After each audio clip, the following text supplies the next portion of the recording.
Assalamualaikum warahmatullahi wabarakatuh.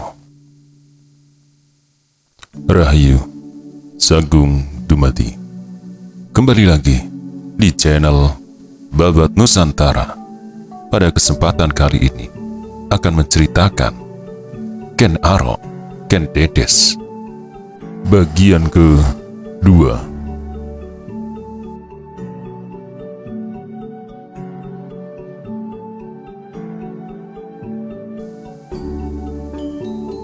Pesta untuk raja juga pesta di Pekuwuhan telah selesai. Tumapel mulai sunyi dalam tengah malam, dan dingin pancaroba membuat orang lari di bawah selimut masing-masing. Dalam bilik agung Dedes berlutut menghadapi peraduan.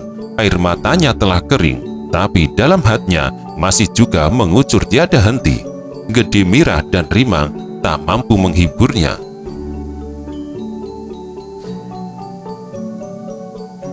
Ia tahu pikirannya tidak kacau, hatinya masih dapat menilai. Mantra yang diucapkan oleh Belang Kangka dalam Sansekerta mengandung banyak kesalahan ucap dan bahasa. 5 tahun yang lalu pun ia berumur 11. Waktu itu ia sudah mampu menyalahkan, apalagi sekarang. Ia tak bisa terima perkawinan semacam ini. Seorang Brahmani harus membasuh kaki seorang Sudra yang disatriakan, dan ayahnya, seorang Brahmana terpelajar, merasa tidak perlu untuk menengok. 40 hari ia telah membisu. Hanya itu yang bisa ia perbuat untuk melawan Tunggul Amentung. Menghadapi peraduan begini, dengan Gede Mirah dan Rimang terus juga mencoba menghiburnya, ia teringat pada suatu cerita pokok tentang perkawinan antara wanita kasta Brahmana dengan seorang pria kasta Satria. Ayahnya Empu Parwa yang menceritakan padanya dalam suatu pelajaran tentang tata tertib Triwangsa. Pada suatu kali di tahun 1107 Saka, Sri Ratu Srengga, Java Sabha dari Kediri mangkat. Pertentangan terjadi dalam istana, siapa yang harus dinobatkan. Raden Dandang Gendis melarikan diri dari istana ke Gunung Wilis. Di sana ia jatuh cinta pada gadis anak Brahmana Resi Brahmaraja bernama Amisani. Waktu itu Dedes menerimanya hanya sebagai pelajaran sejarah, dan sekarang ini ia baru mengerti.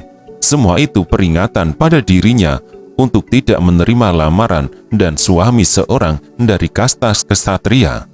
Ia sesali dirinya sendiri mengapa ia baru sekarang ini mengerti makna cerita itu dan bagaimana cerita itu selanjutnya. Resi Brahmaraja tidak menyetujui percintaan itu. Amisani ini, kata sang resi, hanya gadis desa, tidak layak mendampingi tuan jadi para meswan, duduk di singgasana di kemudian hari. Tapi cinta telah membutakan Dandang Gendis. Ia menjawab, jika aku disuruh memilih antara Amisani dan mahkota, sekarang juga aku dapat katakan, aku pilih Dewi Amisani. Resi Brahmaraja yang mengenal betul kehidupan istana meminta pada Dandang Gendis untuk memikirkannya kembali. Jangan sampai hati tertutup oleh nafsu. Anakku, Tuan, aku tahu dia lebih berbahagia hidup di Gunung Wilis daripada di istana. Dandang Gendis tak dapat dibelokkan kemauannya. Perkawinan dilangsungkan. 3 tahun ia tinggal di padepokan Resi Brahmaraja. Pada suatu hari, datang dari Kediri ke Gunung Wilis Empu Tanakung dan adiknya sendiri, Mahisa Walungan. Mereka datang menjemputnya untuk dinobatkan jadi Raja Kediri. Ini terjadi pada tahun 1110 Saka. Ia tidak lain adalah Sri Kertajaya yang memerintah Kediri sekarang. Di istana Amisani, si anak desa tidak disukai oleh para putri istana. Orang pun memasang racun untuk membunuhnya. Amisani akhirnya mati termakan racun itu. Dedes terbangun dari renungannya. Ia kini sedang mengulangi kisah hidup Amisani. Ia mengerti di Tumapel tersedia banyak racun untuk melenyapkannya dari muka bumi. Aku tidak harus mati karena racun. Ia yakinkan dirinya sendiri, yang lain bisa. Dedes tidak. Ia harus hidup. Ia masih akan bersimpuh pada kaki ayahnya untuk memohon ampunannya karena tak mampu membela diri. Ia harus telan semua upacara penghinaan kaum Wisnu atas dirinya. Ia angkat dagu dan, "Ayah, sekarang ini saya kalah menyerah. Dengarkanlah sumpah saya. Saya akan keluar sebagai pemenang pada akhirnya kelak."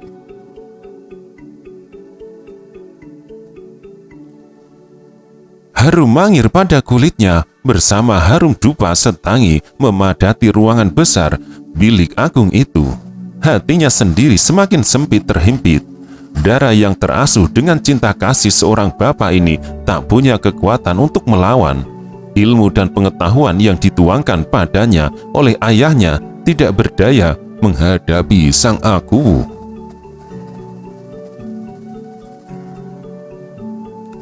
Akhir kelaknya saya yang menang, ayah.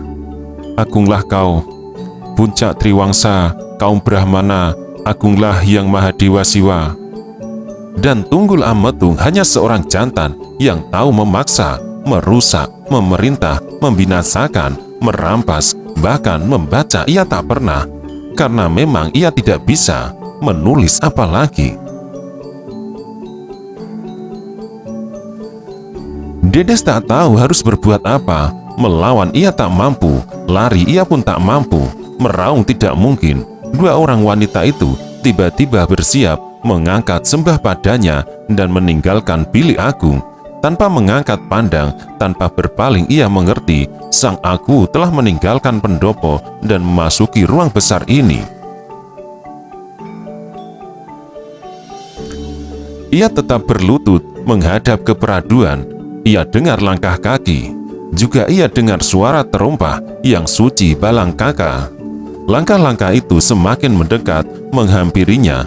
Ia tahu detik-detik ini adalah upacara menaiki peraduan pengantin. Ia menggigil. Dedes tak memberikan suatu reaksi waktu tangan Tunggul Ametung dengan hati-hati melepas sutra terawan Mesir dari peniti dan tali dan menyusupkan pada tangannya. Menurut tata tertib yang diketahuinya, dengan sutra itu ia harus membasuh muka Tunggul Ametung, badan, dan tangan sebagai awal upacara. Tangan aku itu menariknya, dengan lembut memaksanya berdiri dan memimpinnya ke arah jambang air bunga.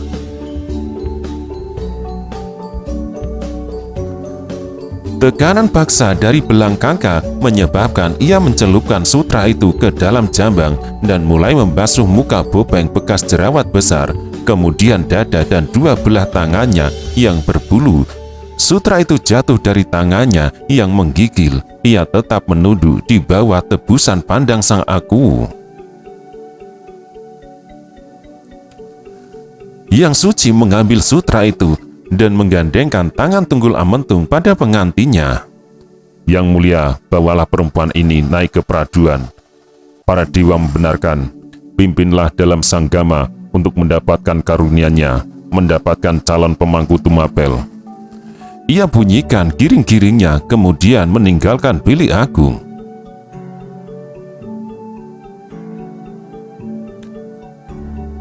Berdua mereka berdiri di depan peraduan, mengawasi lembaran kapas yang tergelar di atas tilam.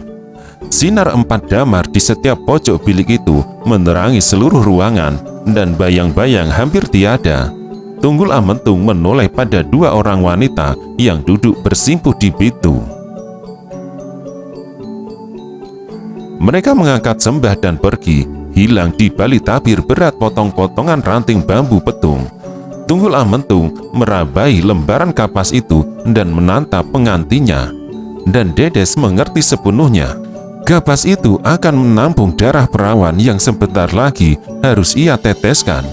Gigilannya semakin menjadi-jadi. Besok sebelum matahari terbit, kapas dengan bercak darah itu akan diambil dengan upacara oleh Gede Mira. Mengapa tak juga aku dengar suaramu permata? Ia letakkan tangan pada pundak pengantinnya, dan ia rasai gigilan itu. Mengapa tak juga kau lepas seluruh pakaianmu? Bukankah kapas itu telah menunggu kesediaanmu? Darah itu tetap membisu. Apakah perlu kupanggilkan Gede Mirah untuk membantumu? Dedes menjawab dengan tangis. Tunggul Amantung menangkap muka istrinya dan diciumnya pada pipi dan lehernya. Keayuan yang keramat ini, para dewa, semoga takkan merusakkannya. Jangan jadi susut keayuan ini. Dengar Dedes, aku panggilkan keabadian untuk kecantikanmu. Demi Wisnu, sang pemelihara, aku patrikan keayuanmu dalam keabadian, dalam sebutan Ken. Diam kau sekarang, dengarkan suamimu. Ken Dedes kehilangan keseimbangan, jatuh berlutut di hadapan peraduan. Mendengar denting bingal yang bersentuhan tidak wajar, Gede Mirah masuk lagi ke dalam, mengangkat sembah. Dan, Yang Mulia, ia mempersembahkan kehadirannya tanpa menunggu perintah. Gede Mirah membuka ikat pinggang emas Ken Dedes, meletakkan dengan rapi pada bagian kaki peraduan, kemudian menarik tali pinggang dan lolos semua pakaian pengantin itu, telanjang bulat seperti boneka. Gede Mirah mengangkatnya ke atas peraduan, tepat di atas lembaran kapas. Ken Dedes menutup matanya dengan tangan dan menangis tersengal-sengal, laksana boneka emas di antar lembaran perak. Bertahun ia telah mengimpitnya, saat ini waktu datang ternyata ia takut dan jijik sekaligus.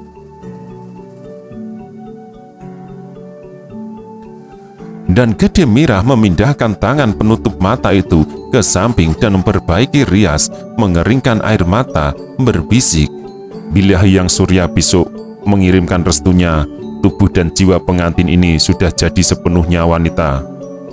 Ia tinggalkan bilik agung setelah mengangkat sembah.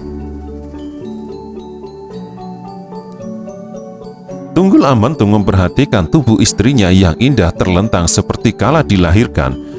Ia belaikan tangan pengasih pada pipi, leher, dada, dan perut pengantinnya. Kemudian ia sendiri naik ke atas peraduan dan menenggelamkan Dedes dalam pelukannya.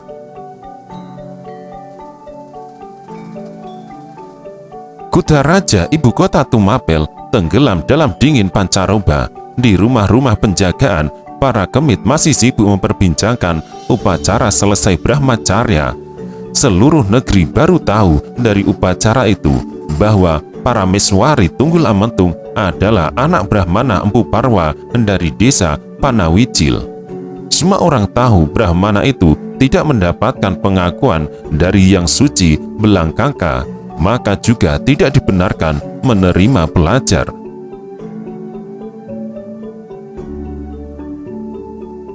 Satu-satunya murid yang resmi adalah anak tunggalnya, Dedes. Barang siapa pada malam itu belum tidur, ia bertanya-tanya apa sebabnya perkawinan itu dirahasiakan dan mengapa Tunggul Amantung justru hanya mengambil gadis desa. Bukankah di Kutaraja sendiri banyak gadis cantik yang patut diparameswarikan? Peristiwa itu mendesak berita hebat dari hampir 2 bulan lalu yang menyebabkan penjagaan istana Tumapel dan seluruh Kutaraja diperketat. Berita itu adalah tentang Kurang, seorang pemuda berawakan kukuh, berani atau nekat, tanpa kegemaran. Ia muncul di tanah lapang Bantar, setengah hari perjalanan di sebelah barat Kutaraja, dan orang dengan diam-diam mengagungkan dan membenarkan Kurang, bahkan menganggapnya sebagai titisan Hyang Wisnu sendiri. Bantar adalah sebuah dukuh di kaki Gunung Arjuna, di pinggir jalan negeri yang menghubungkan Tumapel dengan Kediri. Pembangunan dukuh adalah Ki Bentar. Beberapa tahun yang lalu, ladang Bantar tidak tanah lapang seperti sekarang karena Ki Bantar setiap musim kemarau menanaminya dengan bawang merah. Seorang narapraja dalam perjalanan Kediri telah mengusirnya bersama semua keluarganya. Semua harta milik dan ladangnya dirampas oleh desa. Di lapangan Bantar ini 2 bulan yang lalu, Burang muncul dalam terang cahaya bulan. Anak buahnya telah mengerahkan seluruh penduduk untuk berkumpul dan melingkarinya. Akulah Burang. Ia memperkenalkan diri.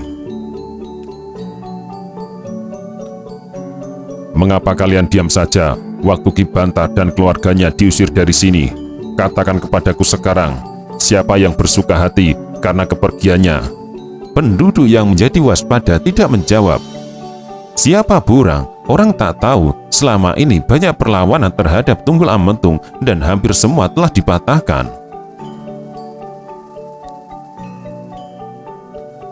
Boleh jadi Burang Punggawa Tumapel, boleh jadi juga sebaliknya. Mengapa kalian diam saja, tidak menjawab? Sekarang tidak, waktu Ki Bantar diusir juga tidak. Apakah kalian kurang menyembah dan berkorban pada Hyang Wisnu? Maka kurang keberanian dalam hati kalian? Bukankah kami tidak bersalah memuja dan mengorbaninya ya Burang? Seorang bertanya. Pemujaan dan korban kalian tiada arti bila kalian tak dapatkan keberanian itu dari Hyang Wisnu. Barangkali kau seorang pemuja Hyang Siwa Burang. Kalau demikian, janganlah disinggung dengan ucapanmu, apa yang kami cintai, sembah dan korbani. Apakah kekurangan Hyang Wisnu, maka Ki Bantar sampai terusir dari desa dan kalian diam saja? Apakah dia kurang memuja dan mengorbani? Tidak Burang, jangan salahkan juga kami. Tumapel terus-menerus menyalahkan kami. Kalau kau pun demikian, apalah gunanya mengiring kami ke tengah tanah lapang ini?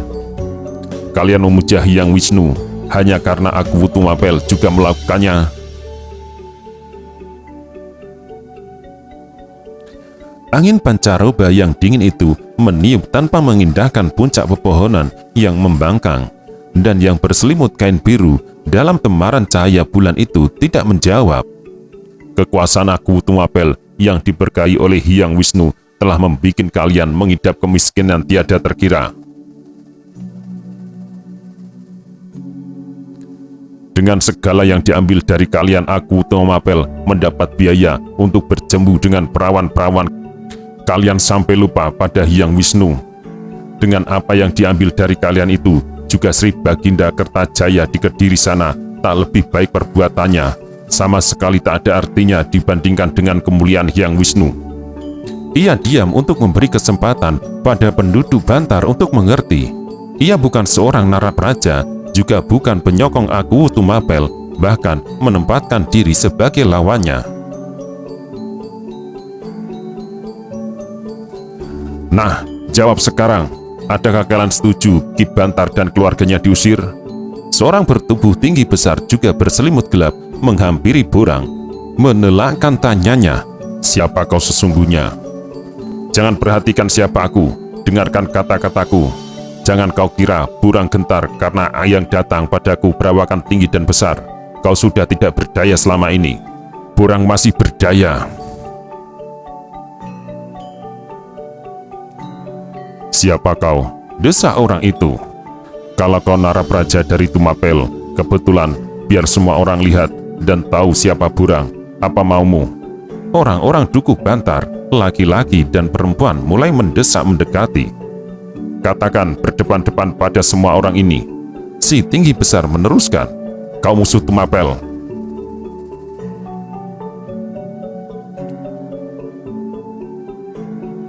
Aku bukan musuh Tumapel, aku musuh aku Tunggul Ametung. Apa perlu kuulangi? Katakan kau musuh Sri Baginda Kertajaya, musuh dari semua yang membenarkan Tunggul Ametung, juga musuh dari ketidaktahuan, kebodohan. Maka itu dengar, hanya mereka yang tidak mengenal Hyang Mahadewa Siwa selalu dalam cengkraman kebodohan dan ketidaktahuan. Hyang Batara Guru tahu segalanya, Hyang Mahadewa juga Hyang Batara Guru Maha Pencipta. Jadi kau musuhi kami penyembah Wisnu?